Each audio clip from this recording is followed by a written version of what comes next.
welcome to my channel. Today we're getting into a fragrance category ranking of fruit and gourmand fragrances. I have 9 fruit fragrances and 9 gourmand fragrances that I will be ranking in order of my least favorite to my most favorite. I've basically been doing a series of these videos ranking all my fragrance samples in my collection, figuring out what notes I really like, and ranking them helps me decide which of these types of fragrances do I really want to purchase full-size bottles of, which ones do I hate, just figuring that all out, developing my nose, and it's been a lot of fun. It's been pretty eye-opening, and I have to say fruit and gourmand has been a category that I've really found myself really liking. Some of these are a little bit interchangeable because fruit is a food, and some of these fruits can be in those more like spicy baked goods type of fragrances, but to me the fruit category is more fruit than anything else, and gourmand is its own little special category. I will be letting you know what I think about the fragrance, what I think it smells like. I'll be sharing the notes from the website for Replica, which is basically an encyclopedia of fragrance notes. If you type in a fragrance you like, you want to know what the notes are, it will let you know. They're not always super accurate. I think sometimes the notes are unknown and people kind of guess what's in there. So keep that in mind as I'm going through my list. These samples are definitely samples I've purchased myself. Some of them have been free with orders, so they're pretty random. There's not a real logic to all these lists, and you know, sometimes one day you'll have one ranking and then another you'll have a different ranking. It just kind of depends on the day sometimes what you think about a fragrance. So this isn't like a permanent ranking for sure. Alright, let's get into the fruit category. Starting with number 9, I have Nest Sunkissed Hibiscus. I have a little deluxe size sample here. It's a very nice little bottle, generous sample. This is very coconut, tropical. It's nice. Sometimes I get just bored and overwhelmed by how many products out there contain coconut. So coconut isn't something I like to be super dominant in my fragrance, but this has top notes of coconut, frangipani, middle notes are tuberose, gardenia, and orange, and base notes are amber. That isn't to say this isn't a bad fragrance. I think Nest does candles really well, but this is just a little bit too tropical for me. Number 8, I have Mugler Angel Nova. I haven't really tried Angel. I probably have. I don't remember what that smells like, but I got a random sample of Angel Nova, and this is like way too sweet for me, like just too fruity, and I think a young person might really like this, teenager, but it's a little bit much for me. The top notes are raspberry and lychee, middle notes are damask rose, and base notes are Akagalia wood and benzoin. Maybe it's that raspberry and lychee. It smells very like artificial and just like almost like candy. Number 7, I have Replica Springtime in the Park, but I get a lot of sweetness out of this. This has pear, lily, and musk. It's not my cup of tea. It's almost giving me a headache, but maybe that was the Mugler. I'm not really sure. Number 6, I have Christian Louboutin Loubifunk. Again, some more sweetness and a lot of fruitiness in here. It's not a bad fragrance. It's not, I think it's in the middle of the pack because I think it's not like overwhelmingly fruity in a good way. It has a lot of rose in it. So the top notes are blackcurrant, Turkish rose is the middle note, and base note is patchouli. I get a slight amount of that sweetness, but it's mostly rosy. Number 5, I have Parfums de Marly. Cassili. This one's not bad. It's a little bit more even keeled. Top notes are red currant, floral notes, and rose. Middle notes are frangipani, plum, mimosa, petalia. Base notes are vanilla, tonka, and sandalwood. I don't know what I'm smelling. It's something sweet. Maybe it's frangipani. A little bit of vanilla. That's nice. Number 4, I have Diptyque Philosykos. I think that's how you say it. This has a lot of fig notes, which I really like fig. Top notes are fig leaf and fig. Middle notes are green notes and coconut. I don't really smell the coconut too much. Base notes are fig tree, wood, and cedar. I really like this one. If I don't know if they have a candle on this. I have the fig candle, but it doesn't smell like this. They don't have a Philosykos candle, I don't think. But this is really nice. It's kind of powdery. It's a little bit more airy than the other ones. And fig isn't like a real fruity fruit. It's one of those green leaning fruits. So it's not too much. So I like that. Number 3, I have Tom Ford Lost Cherry. So I kind of go back and forth on this one. I have a couple of videos on Lost Cherry.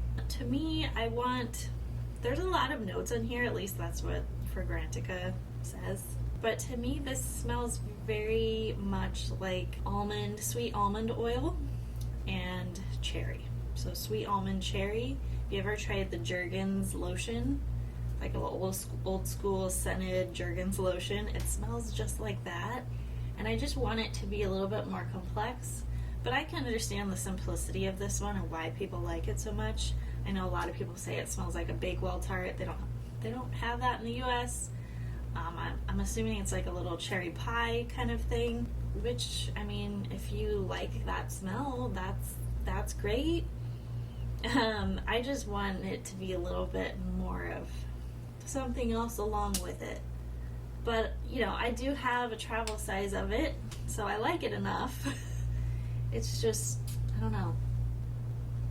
I kind of have a complex relationship with it. The top notes are sour cherry, bitter almond, and liqueur. Definitely get that sour cherry liqueur vibe with it, like 100%, but nothing else. And middle notes are sour cherry again, plum, Turkish rose, jasmine. The base notes are tonka, vanilla, benzoin, cinnamon, sandalwood, cedar, cloves, vetiver, patchouli. I don't smell all those base notes, to be honest. So that's just my thoughts on that. I still ranked it pretty high at number 3. Number 2, I have bitter peach. I think I like this one slightly more, but it does kind of have a sickening sweetness to it, but I still think it smells really good. My boyfriend liked the way it smelled. It's a little strong, but I think it's just a little bit more complex than the Lost Cherry. My sample, I think, kind of dried up, though. Unfortunately, the bottles I got do not have good packaging. When I first got the sample, the peach really stood out to me, almost like those peach gummies that you can get, but it's got like an exotic twist to it. It's kind of dark, so that makes it a little more interesting. The top notes are peach, blood orange, cardamom, heliotrope. Middle notes are rum, cognac, davana, jasmine. Base notes are patchouli, vanilla, sandalwood, tonka, benzoin, styrax, lavdom, and vetiver. Yeah, there's like a sexiness behind this, at least on the opening. Very interesting fragrance from Tom Ford, bitter peach. And then my number 1 choice for the fruit category is Etat Libre de Orange. I Am Trash. This one really surprised me. I just liked the scent right away, and I didn't realize it was like the apple, I think, that I like. I have a full-size bottle of it, and it's just so good.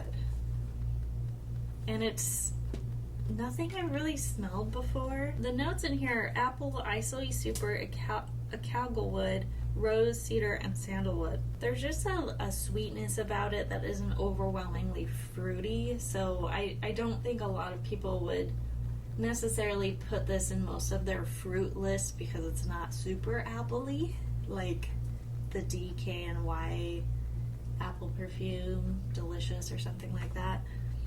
It's not quite that appley, but I still really like it. So that rounds out my fruit category ranking. Let's move on to Gourmand. Number 8, I have YSL Libre. A little bit of vanilla, not overly gourmand. The top notes are lavender, orange, black currant, petitgrain. Middle notes are lavender, orange, and jasmine.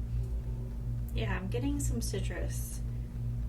Almost like a soda. The base notes are vanilla, musk, cedar, and ambergris. This definitely has like a orange soda pop vibe. Very nice. I do like that. Number 7, Akro Dark. Yeah, this is their dark chocolate fragrance. Akro does like vices for all their fragrances, and I thought I would like the chocolate one more. I love chocolate, but I just don't want to smell like this, I guess. That's the trouble with Gourmand, I think, for a lot of people. Like, yes, we like the way that food smells, and this does smell like food. A lot of Gourmand fragrances, that's their main characteristic. But, you know, you have to determine, like, do I want to smell like that on my body? So this is one of those, like, I like the smell of it. It does smell like dark chocolate and kind of coffee a little bit, but I don't necessarily want to wear it. You know what I mean? So the notes in here are dark chocolate, cacao, hazelnut, vanilla, and cinnamon. So on paper, you know, you think this would smell great, and it does. But I don't know, it's just a matter of preference, I suppose, what you want to smell like. Number 6, I have Montale Ristretto Intense Cafe. This isn't the original Intense Cafe, which I probably should have got. I thought I would like this a little bit more. I think for me, it's not as much about the coffee as it is the rose.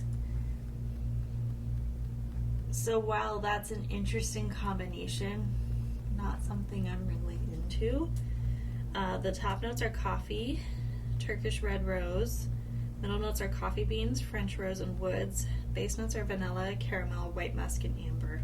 It's definitely an interesting take on rose, and I appreciate the combination. It's strong. It's a strong one for sure. Number 5, I have Etat Libre d'Orange Like This. This is one of their interesting ones that I really like, kind of like.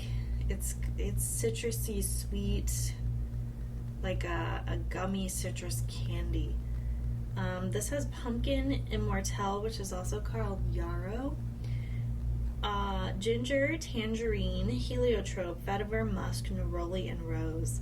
This does remind me of the fall and like fruitcake, maybe Christmas time. The next one, also from Etat Libre d'Orange, is number 4, La Fin du Monde. I do really like this one, and I couldn't figure out what was in it that I liked, and I think it's the popcorn note. I really love popcorn. But there's so much more to this. This doesn't like scream popcorn at all. It has popcorn, gunpowder, carrot seeds, iris, sesame, cumin, styrax, black pepper, vetiver, ambrette, sandalwood, and freesia. This is definitely like a spicy kind of fragrance. The cumin is not overwhelming. I do not like cumin. I have it at the middle of the pack because I think it's such an interesting fragrance. Like, it's almost got that, you know, spice cake vibe, the sweetness, but there's so much going on in it. Very cool fragrance. Number 3, I have Tom Ford Tabacco Vanille, and I have been saying it wrong in all my past videos. I've just been saying vanilla because I'm special. I have a travel size of this, and this is one I tried in store.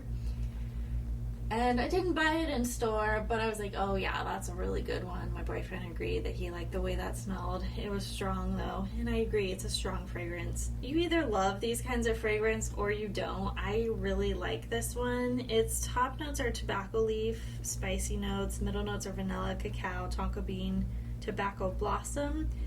Base notes are dried fruits and woody notes. This has a lot of vanilla in it, but it's got an incredible richness that I think a lot of people love, makes it really popular. But it is definitely, to me, a quintessential Gourmand fragrance because it's got some spice.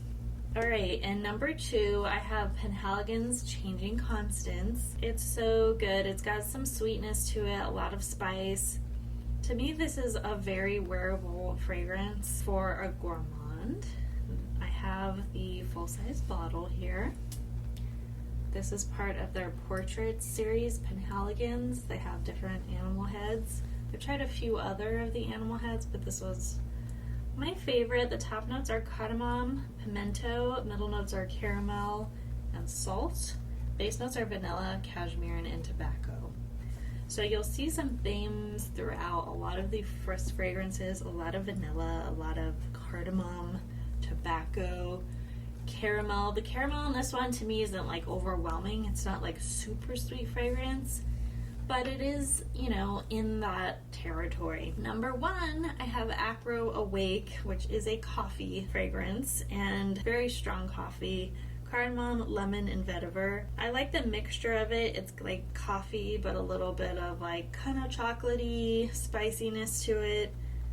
I don't really get the lemon or vetiver in here, but I do have a full-size bottle of this, and I've been enjoying it. I tried a whole bunch of Akro fragrances one day, and my boyfriend was like, "You smell like chocolate, like really strongly." And I'm like, "Oh, I think it's coffee that you're smelling." He's like, "Why would you want to smell like coffee?" I think some people will get it. He doesn't drink coffee, so it's not really a thing for him. I do enjoy coffee quite a bit, but I'm not like, oh, I need to have coffee in everything. Body, you know, beauty products. This is like my first real coffee type of fragrance, and I enjoy it a lot. I do like spray it randomly in the morning sometimes when I don't want to. Maybe when I don't have time to drink coffee, I'll just want to smell it. But it is sort of a niche fragrance. It's not, to me, something I can wear every day because it's, I mean, you're gonna smell like coffee, and that's not necessarily for everyone. So this is one of those gourmands, definitely on the food heavy end of things. But that rounds out my list of gourmand fragrances. Please let me know what you like from the fruit and gourmand categories. Please comment below. Let me know what I need to try. If you like this video, click the thumbs up, subscribe, and I will see you all in the next one. Bye, guys.